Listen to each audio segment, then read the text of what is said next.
ہوئے وہ نبی ہے جس کے یہ مقام، وہ نبی ہے جس کے یہ مقام، وہ خدا ہے جس کا مکان نہیں، صلو علیہ وآلہ۔ سبحان اللہ سبحان اللہ۔ دیدار کیسا دیدار تھا، وہ قرب کیسا قرب تھا؟ ارے جس قرب کا جبریل امین کو پتہ نہ چلا، جس قرب کا میکائیل کو پتہ نہ چلا، جس قرب کا اسرافیل کو پتہ نہ چلا، جس قرب کا دیگر جو ہے نا وہ معززین ملائکہ کو پتہ نہ چلا، کہ اس قرب کا تصور ہم کیسے کر سکتے ہیں کہ اللہ پاک نے کیسا قرب عطا فرمایا۔ قصر دنا کے رات میں عقلیں تو گم ہیں جیسی ہیں، روح الامین سے پوچھئے تم نے بھی کچھ سنا گئی ہو۔ اور اعلیٰ حضرت نے ہم جو عقل کے ترازو پر ہر چیز کو تولتے ہیں نا، ایسے لوگوں کو میسج دیا ہے۔ وہ کیا میسج دیا ہے؟ آپ فرماتے ہیں خیرت سے کہہ دو کہ سر جھکا لے۔ خیرت کہتے ہیں سوچنے سمجھنے کی طاقت کو، انٹلیکچوئل کیپیبلٹی کو۔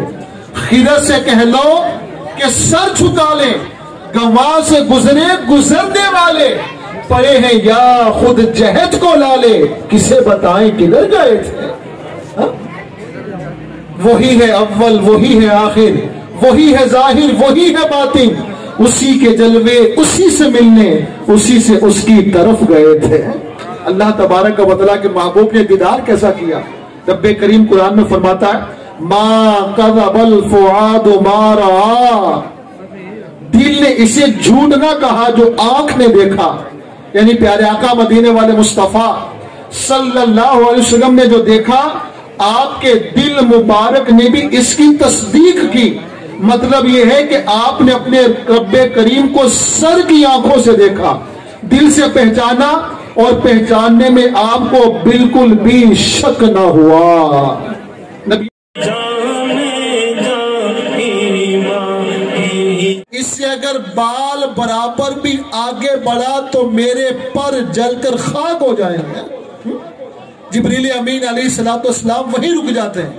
اعلیٰ حضرت اس رکنے کا بھی ذکر قرآن اپنے کلام میں فرماتے ہیں تھکے تھے روح الامین کے بازو، چھٹا وہ دامن کہاں وہ پہلو، رکاب چھوٹی امید ٹوٹی، نگاہ حسرت کے ولولے تھے، آیا سدرا کا مقام، بولا آقا سے غلام، آگے بڑھ سکتا نہیں تیرے قدموں کی قسم، رک گئے روح امین، بولے یہ سرور دی، تیری منزل ہے یہی آگے اب جائیں گے ہم۔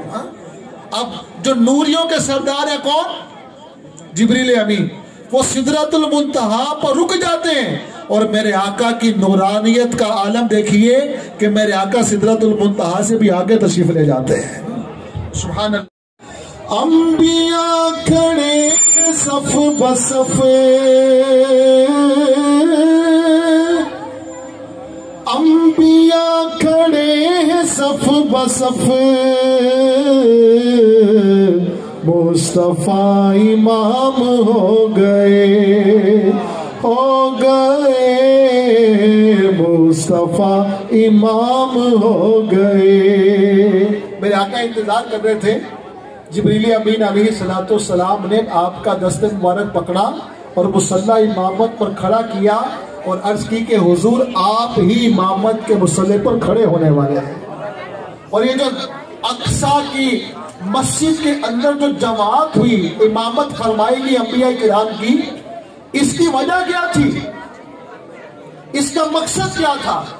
اعلیٰ حضرت بیان فرماتے ہیں نماز اقصیٰ میں تھا یہی سر، آیا ہو مانا اول آخر، ہے دست بستہ پیچھے حاضر، جو سلطنت آگے کر گئے تھے۔ یعنی تمام پڑھتے رہو تم اپنے آقا پر، مومنوں